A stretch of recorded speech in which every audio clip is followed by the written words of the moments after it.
ठीक है, ये जो अपने सरफेस पे देखते हैं कि सेकेंडरी ओसाइट अपने सरफेस पे रिलीज कर दिया एक ग्लाइकोप्रोटीन जिसको बोल देते हैं जोना पेलुसिडा। तो ये हो गया जोना पेलुसिडा। अब देखना जरा, जोना पेलुसिडा है क्या? ग्लाइकोप्रोटीन है, ग्लाइकोप्रोटीन है। ठीक है, अब ये देखें कि जोना पेलुसिडा के बाद ये जो ग्रैनुलोसा के सेल्स हैं, ये ग्रैनुलोसा के सेल्स फर्दर क्या करते रहते हैं कि लगातार इसमें डिवीजन होता रहेगा। ठीक है, ये माइटोसिस करते रहेंगे और अपना नंबर बढ़ाते रहेंगे। एक केस यहाँ पे ये देखने को मिलेगा कि ये जो नंबर अपना बढ़ाते रहेंगे उसमें क्या करते हैं कि ग्रैनुलोसा कुछ फ्लूइड रिलीज करता है। ठीक है, जिसको हम लीकर फॉलिकुली बोलेंगे। जो फ्लूइड रिलीज करता रहेगा वो इसी के अंदर कहीं ना कहीं जहां पे थोड़ा लूज एंकरेज है सेल्स का, वहां पे जमा होने लगता है। तो सेल्स का जहां पे लूज एंकरेज होगा वहां पे ये डिपोजिट होने लगेगा फ्लूइड, और वो एक फ्लूइड फिल्ड कैविटी बनना शुरू हो जाता है। ठीक है, तो हम इसी ग्रैनुलोसा में क्या करते हैं कि एक फ्लूइड फिल्ड एरिया देख लेते हैं। तो एक छोटा सा फ्लूइड फिल्ड कैविटी बनने लगा और ये सारे ग्रैनुलोसा के लेयर हो गए।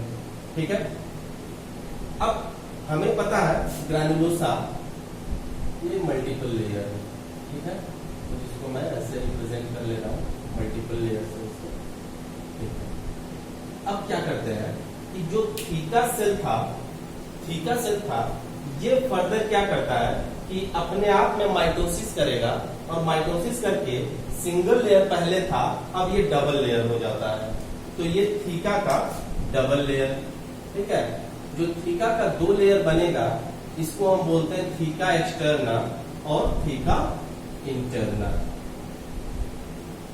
ये थीका इंटरना हो गया, मान लो थीका इंटरना, और ये एक लेयर और जो बन जाए वो थीका एक्सटर्ना।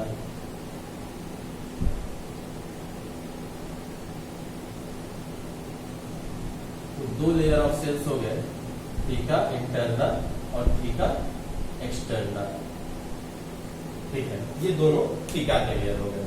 तो ये देखते हैं कि सेकेंडरी फॉलिकल में फर्दर जो प्राइमरी ओसाइट था वो माइटोसिस 1 कंप्लीट कर लिया है और सेकेंडरी ओसाइट में कन्वर्ट हो गया है।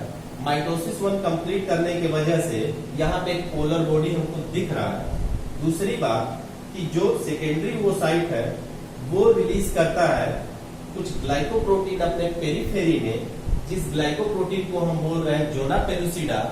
ये वही जोना पेलुसिडा है जो पॉलीस्पर्मी को रोकेगा और ये वल्ली ह्यूमन स्पर्म को ही एंट्री देगा। ठीक है, तो ये स्पीसीज स्पेसिफिक होता है और पॉलीस्पर्मी को रोकने के लिए होता है। जैसे स्पर्म इसको टच करेगा ये इम्परमिएबल हो जाता है दूसरे स्पर्म के लिए, जो फर्दर की अगली क्लासेस में हम इसके मैकेनिज्म डिस्कस करने वाले हैं। ठीक है, अब जो थीका लेयर था वो थीका लेयर भी थीका एक्सटर्ना और थीका इंटरना में कन्वर्ट हो गया है, और एक छोटा सा फ्लूइड फील्ड कैविटी भी यहाँ पे बनना शुरू हो गया है जिसको हम बोलते हैं फॉलिकुलर एंट्रम। ठीक है, तो एक फॉलिकुलर एंट्रम का भी फॉर्मेशन यहाँ हो गया। इस पूरे स्ट्रक्चर को हम बोल सकते हैं टर्शियरी फॉलिकल। ये पूरा स्ट्रक्चर बन गया टर्शियरी फॉलिकल। ठीक है, अब देखते हैं कि टर्शियरी फॉलिकल, अच्छा इस फॉलिकुलर एंट्रम में देख लेते हैं जो फ्लूइड भरता है उसको बोलते हैं लीकर फॉलिकुली। ठीक है, जिसमें बहुत सारा एस्ट्रोजन होता है। ठीक है, तो ये लॉजिक यहीं पे हम लोग समझ लें कि होता क्या है कि जो थीका के सेल्स हैं वो कुछ एंड्रोजन रिलीज करते हैं। एंड्रोजन क्या है? मेल सेक्स हार्मोन है ना, तो ये मान लो मेल सेक्स हार्मोन रिलीज करा, ये मान लो मेल सेक्स हार्मोन है एंड्रोजन। ठीक है, और ये एंड्रोजन बाहर ना रिलीज होकर के इंटरनल साइड में रिलीज होता है। और इंटरनल साइड में रिलीज होगा, जिसको क्या करते हैं कि जो ग्रैनुलोसा के लेयर है, वो ग्रैनुलोसा के सेल्स एरोमेटेज एंजाइम प्रोड्यूस करके और एंड्रोजन को एस्ट्रोजन में कन्वर्ट कर देते हैं। तो हम क्या करते हैं कि इस एंड्रोजन को हम अंदर भेज दें और वहां से जो बन करके बाहर आएगा वो क्या आएगा, एस्ट्रोजन बन के आएगा।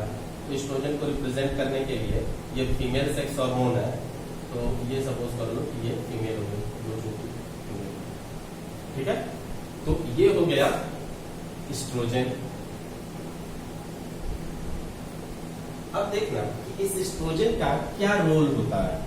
तो जो पहला रोल हम लोग ये देखेंगे कि एस्ट्रोजन निगेटिव फीडबैक देता है किसको, यहां पे मान लो ये हाइपोथैलेमस है, हाइपोथैलेमस यहां से रिलीज हुआ था GnRH, ठीक है। और ये एंटीरियर पिट्यूटरी है, एंटीरियर पिट्यूटरी ने रिलीज करा था LH, सॉरी यहाँ पे FSH। और यही FSH जो हम देख रहे हैं यहाँ वो आ रहा है, ठीक है। तो पहला काम एस्ट्रोजन का क्या होता है, एस्ट्रोजन GnRH पे और FSH पे निगेटिव फीडबैक देता है। ये हम बोल दें निगेटिव फीडबैक, मतलब इनके सिक्रीशन को इनहिबिट करता है। तो जैसे ही सेकेंडरी और टर्शियरी फॉलिकल बनना शुरू होती है, ठीक है, वैसे ही FSH का सिक्रीशन इनहिबिट हो जाता है। फर्दर दूसरी कोई सेल अगर डेवलप होते हुए आ रही है पीछे से, तो वो कंप्लीट नहीं कर पाती अपना डेवलपमेंट और वो डेड हो जाती है, फोलिकुलर एट्रेसिया हो जाता है, ठीक है। जो फोलिकुलर सेल्स का डेथ है उसको बोलते हैं एट्रेसिया या फोलिकुलर एट्रेसिया, ठीक है। तो फोलिकुलर एट्रेसिया से डेथ हो जाता है FSH का सिक्रीशन रुक जाने की वजह से। और जो सेल सेकेंडरी फॉलिकल बन चुकी है वो क्या होती हैं, FSH इंडिपेंडेंट होती हैं। अब उनको फर्दर डेवलपमेंट के लिए FSH की जरूरत नहीं है, ठीक है। पहले प्राइमरी फॉलिकल से सेकेंडरी फॉलिकल के कन्वर्जन के लिए FSH की जरूरत थी। तो अभी के लिए क्या होगा कि FSH का सिक्रीशन इनहिबिट हो जाएगा, क्योंकि एस्ट्रोजन ने निगेटिव फीडबैक दिया है LH और FSH दोनों के लिए, ठीक है। यही एस्ट्रोजन एक काम और यहाँ पे करता है, और वो काम क्या है कि जैसे सपोज करो ये female reproductive cycle, sorry female reproductive tract है, ठीक है। ये मान लो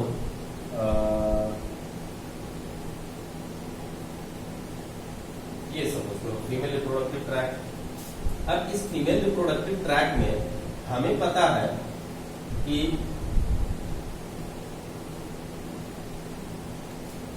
यहां पे दो लेयर, एक लेयर ऑफ सेल क्या है, स्ट्रैटम बेसेल, इसे मान लो स्ट्रैटम बेसेल, और इसे मान लो स्ट्रैटम फंक्शनल। इस लेयर को मान लो स्ट्रैटम फंक्शनल, ठीक है। तो ये फंक्शनल लेयर,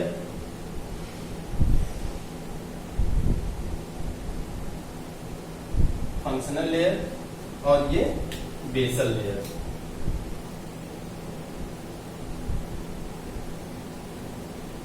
बेसल लेयर, ठीक है। अब होगा क्या कि जो एस्ट्रोजन है, ये एस्ट्रोजन पहुंचता है ब्लड के थ्रू यूटरस में, ठीक है। यूटरस में जब पहुंचेगा तो क्या करता है, प्रोलिफरेशन कराता है एंडोमेट्रियम की। यही दोनों लेयर मिलकर के एंडोमेट्रियम है, ठीक है। तो ये क्या करता है, प्रोलिफरेशन के लिए रिस्पॉन्सिबल है, proliferation of endometrium,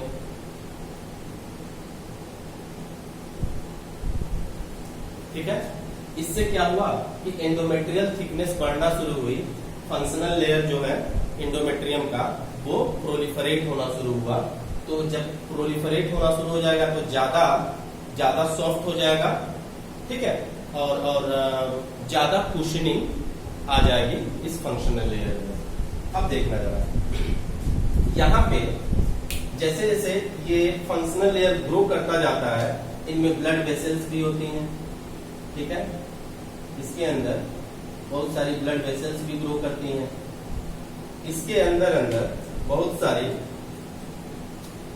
uterine gland भी डेवलप होती जाती हैं, ग्रो करती जाती हैं, ठीक है। तो यूटेराइन ग्लैंड जो यूटेराइन मिल्क प्रोड्यूस करता है, और जो ब्लड वेसल्स हैं वो फर्दर ऑक्सीजन और न्यूट्रिशन सप्लाई करने के लिए हैं, जो फंक्शनल लेयर का ग्रोथ हो रहा है उनके लिए। तो ये हो गए ब्लड कैपिलरीज या ब्लड वेसल्स बोल रहे हैं, और ये बोलते हैं ग्लैंड्स, ठीक है, या यूटेराइन ग्लैंड। मैं यहाँ पे लिख के देता हूँ, यूटेराइन ग्लैंड, ठीक है। तो ये प्रोलिफरेशन का काम करना एस्ट्रोजन शुरू कर दिया। अब एक चीज देखना कि ये सपोज करो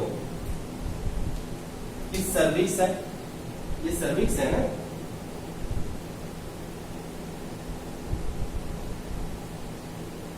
सर्विक्स। अब इस सर्विक्स में हमको मालूम है कि बहुत सारे सर्विकल ग्लैंड है, ठीक है। ये सर्विकल ग्लैंड प्रोड्यूस क्या करते हैं, सर्विकल म्यूकस प्रोड्यूस करते हैं। ये हो गए सर्विकल ग्लैंड,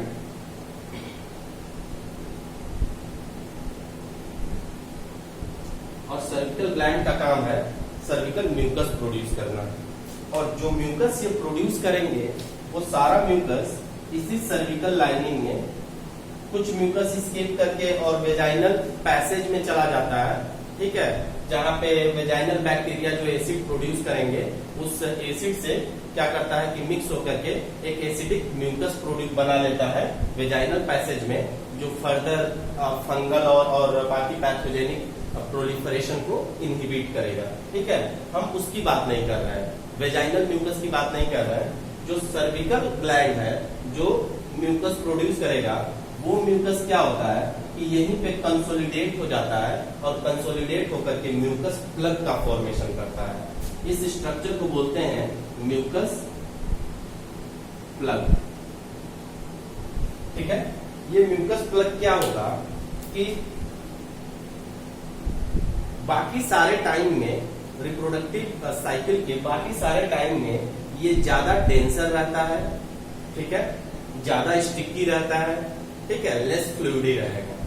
लेकिन जब एस्ट्रोजन का प्रोडक्शन होने लगता है और एस्ट्रोजन यहाँ तक पहुंचने लगेगा, तो धीरे धीरे ये लेस डेंसर हो जाता है, लेस स्टिकी हो जाता है, लेस फ्लूइडी हो जाता है। और जब एस्ट्रोजन का कंसंट्रेशन बहुत ज्यादा हो जाता है तो ये टोटली क्या होता है, लिक्विफाइड हो जाता है, ठीक है, और स्टिकी नेचर इसका खत्म हो जाता है। तो ये इस पे भी क्या कर दिया, एक्ट करके, और इसे लेस स्टिकी, लेस डेंसर बना देगा, ताकि म्यूकस प्लग का काम था कि जब रिप्रोडक्टिव साइकिल में ओवुलेशन का टाइम नहीं है, उस समय स्पर्म के एंट्री को इनहिबिट करना। अब हमको मालूम है कि टर्शियरी फॉलिकल बन गई है, अब इसके बाद से ग्राफियन फॉलिकल बनेगी, और ज्यादा एस्ट्रोजन प्रोड्यूस होगा, और ज्यादा एस्ट्रोजन हो जाएगा तो ये पैसेज ज्यादा लूज हो जाएगा, लेस स्टिकी हो जाएगा, ठीक है, लेस डेंसर हो जाएगा। तब जाकर के स्पर्म को एक पैसेज मिल जाएगा ताकि ये ओवुलेटेड ओवम को जाकर के फर्दर फर्टिलाइज कर सके। तो याद रखना, जो म्यूकस प्लग है या म्यूकस प्लग का जो म्यूकस है, ये डॉक्टर्स के लिए क्लिनिकल एडवांटेज देता है कि अगर म्यूकस प्लग लेस स्टिकी है, ठीक है, मोर वाटरी है, तो उस कंडीशन में बोल सकते हैं कि फीमेल उस समय पे फर्टाइल है, ठीक है। और अगर ये डेंसर है, मोर स्टिकी है, तो डॉक्टर बोल सकते हैं कि अभी फीमेल लेस फर्टाइल नहीं है, ओवुलेशन होने का टाइम नहीं है। इतनी बात सभी को समझ में आ गई। अब क्या करते हैं कि यहां से देखेंगे जो टर्शियरी फॉलिकल है, ये टर्शियरी फॉलिकल फर्दर डेवलप हुई तो बनती है ग्राफियन फॉलिकल। टर्शियरी फॉलिकल का फर्दर डेवलपमेंट बना देता है ग्राफियन फॉलिकल। देख लेते हैं जरा ग्राफियन फॉलिकल का क्या कॉन्स्टिट्यूशन है। ये सपोज करो ओवम हो गया, हमें पता है कि सॉरी वो साइट हमें पता है कि इसके अंदर कौन सा वो साइट है, सेकेंडरी वो साइट, ठीक है। तो ये हो गया सेकेंडरी वो साइट। सेकेंडरी वो साइट के बाद ये हमें पता है कि इसके पेरीफेरी में जोना पेलुसिडा है जो पॉलीस्पर्मी को रोकता है, ठीक है। तो ये हो गया जोना पेलुसिडा।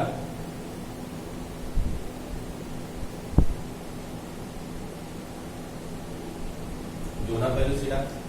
अब जोना पेलुसिडा के बाहर फर्दर हम देखेंगे तो ग्रैनुलोसा के सेल्स हैं। ये कुछ ग्रैनुलोसा सेल्स हैं। याद रखना इन्हीं में से कुछ ग्रैनुलोसा क्या करते हैं, थोड़े से इलोंगेटेड होते हैं, और ये जो इलोंगेटेड ग्रैनुलोसा है, ठीक है, ये स्टॉक का काम करता है कि बाकी जो सेल्स हैं ग्रैनुलोसा का उसको ओवम से अटैच करके रखने का काम। मैं फिर से बोल रहा हूँ, ये जो कुछ ग्रैनुलोसा के सेल्स होती हैं जो इलोंगेटेड होती हैं और लार्जर होती हैं, जो काम क्या करती हैं, स्टॉक का काम करती हैं, जो क्या करेगा, रिमेनिंग ग्रैनुलोसा को ओवम से अटैच करके रखने का काम करता है। तो अब यहां से हम ये देख लेते हैं ग्रैनुलोसा का बाकी लेयर। ये मल्टीपल लेयर ऑफ ग्रैनुलोसा यहाँ पे प्रेजेंट रहेगा। हम एक ही दो लेयर बना करके छोड़ते हैं इसे, ठीक है। और ये हो गया ग्रैनुलोसा।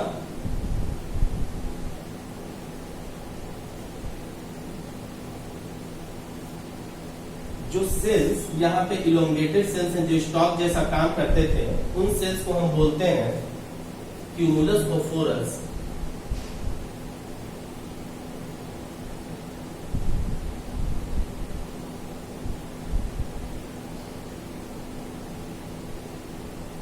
ठीक है, या इसी को बोल देते हैं डिस्कस प्रोलीजेरस।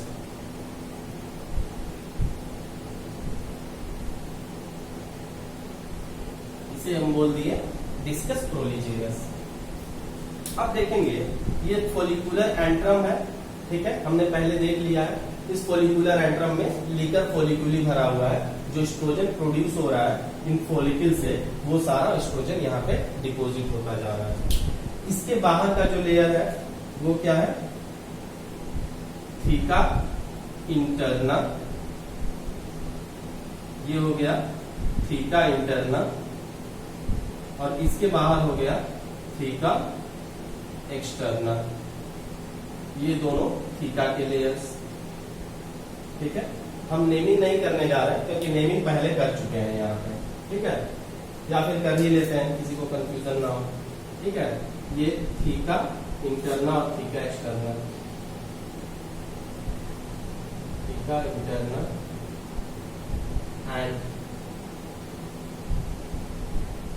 थीका एक्सटर्ना, ये दोनों लेयर हो गए, ठीक है। अब देखते हैं इस थीका लेयर के अंदर प्रेजेंट होती हैं ब्लड वेसल्स। ये हो गई ब्लड वेसल्स, ठीक है। चारों तरफ ये डिस्ट्रीब्यूटेड है। हम थोड़ा सा बस बना करके छोड़ा। ये वेसल्स है। अब होगा क्या कि जैसे जैसे ये टर्शियरी फॉलिकल से ग्राफियन फॉलिकल में ये कन्वर्ट होता है, इस स्ट्रक्चर को हम बोले ग्राफियन फॉलिकल। ये हो गया ग्राफियन।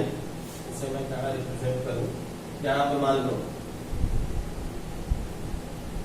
ग्राफियन फॉलिकल बन गया ये स्ट्रक्चर। अब मैं ये कह रहा हूं कि जैसे ग्रैनुलोसा बढ़ता जाता है, जो सेल्स ग्रैनुलोसा के बढ़ते जाते हैं, वैसे एस्ट्रोजन का फॉर्मेशन भी बढ़ता जाता है। ये सबसे ज्यादा डेवलप्ड फॉलिकल है, सबसे ज्यादा डेवलप्ड फॉलिकल है इसी वजह से यहाँ से जो एस्ट्रोजन प्रोड्यूस होगा वो भी सबसे ज्यादा होगा। मतलब अब तक का इस रिप्रोडक्टिव साइकिल में सबसे ज्यादा एस्ट्रोजन का कंडीशन कब होगा, कंसंट्रेशन कब होगा, जब ग्राफिन फॉलिकल ओवरी में प्रोड्यूस हो जाती है। तो अब देख लेते हैं, ग्राफिन फॉलिकल प्रोड्यूस हो जाने के बाद से एस्ट्रोजन का लेवल और बढ़ गया, तो एस्ट्रोजन का लेवल और बढ़ जाएगा तो फर्दर क्या होगा, मान लो ये एस्ट्रोजन है, इसका लेवल और बढ़ चुका है, तो और ज्यादा एस्ट्रोजन पहुंचेगा वहां पे, और ज्यादा एस्ट्रोजन पहुंचेगा तो और ज्यादा प्रोलिफरेशन होगा, और ज्यादा म्यूकस प्लग का लूजनिंग होगा, मतलब म्यूकस प्लग और ज्यादा लिक्विफाइड होगी। ठीक है, अब क्या होगा कि ये हम लोग ये स्टेज आते आते हम लोग पहुंच जाते हैं nearly mid of the menstrual cycle में। ठीक है, अब mid of the menstrual cycle जैसे हम ये रिप्रेजेंट कर लें कि ये अगर 14th डे है, ठीक है, ये अगर 28 डे का साइकिल है और इसके बीच में ये 14th डे है, तो यहां तक का ये स्टेज शुरू में जो 3 to 5 डेज होते हैं, ठीक है, 3 to 5 डेज, ये जो शुरू के 3 to 5 डेज है ये ब्लीडिंग का फेज कहलाता है, मेंस्ट्रुअल ब्लीडिंग का फेज कहलाता है। ठीक है, तो ये हम बोल दिए ब्लीडिंग फेज। जिस समय ब्लीडिंग चल रही होती है उसी समय नया रिप्रोडक्टिव साइकिल स्टार्ट हो जाता है और ये फेनोमिना चालू हो जाती है। ठीक है, तो ब्लीडिंग फेज के बाद से 14th डे तक का जो टाइम है, इस स्टेज में ये सारा स्टेज पूरा हुआ है। ठीक है, तो हम क्या बोल सकते हैं कि इस स्टेज में एस्ट्रोजन का प्रोडक्शन सबसे ज्यादा हो गया, मैक्सिमम एस्ट्रोजन का प्रोडक्शन हो गया। तो अगर हम कहें कि जो सेकेंड स्टेज है वो एस्ट्रोजेनिक स्टेज है as per as female sex hormone is concern. ठीक है, फीमेल सेक्स हार्मोन का कंसर्न अगर हम देख रहे हैं तो इसे हम बोल दें एस्ट्रोजेनिक फेज। ठीक है, अगर इसी फेज में हम अगर ओवरी को कंसर्न कर रहे हैं तो ओवरी में क्या होगा कि फॉलिकल सबसे ज्यादा डेवलप हो चुके हैं। ठीक है, तो फोलिकुलर डेवलपमेंट हो गया, तो इसलिए हम इसको फोलिकुलर फेज भी बोल रहे हैं, फोलिकुलर फेज। ठीक है, as per as follicle level of ovary is concern. ठीक है, तो अगर ओवरी को ध्यान में रख करके हम इस स्टेज को नाम दें तो फोलिकुलर स्टेज बोल सकते हैं, या फिर अगर हम यूटेरस को देख करके इसे नाम देना चाहें तो इस स्टेज में यूटेराइन एपिथेलियम में क्या हुआ है, यूटेराइन